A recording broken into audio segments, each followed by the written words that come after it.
tatamannau ma faddala Allahu bihi ba'dakum ala ba'd.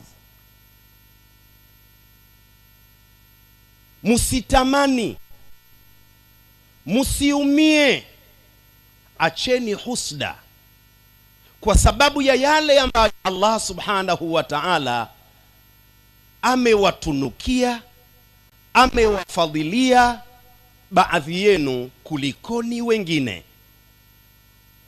Unaweza ukawa una umri mkubwa, mwingine ana umri mdogo, darasa moja, mwenye umri mkubwa akafeli, mwenye umri mdogo akafaulu. Wala tatamannau ma faddala Allahu bihi ba'd.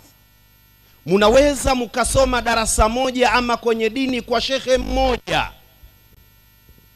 na mukamaliza mwaka mmoja, wewe ukarudi nyumbani ukaenda kuuza machungwa, Shekhe Walidi akawa shekhe wa mkoa. Wala tatamannau ma faddala Allahu bihi ba'dakum ala ba'd. Shida hii inawavua nguo Waislamu, wapoteze utu wao, wakose amani kwenye maisha yao, kwa sababu kuna fulani yupo namna fulani. Sababu yake kumbe tulikaa mbali na kitabu cha Qur'ani. Tungeishi na kitabu cha Qur'ani, aya hii tungeiona, tungeridhia mgao wa Mwenyezi Mungu.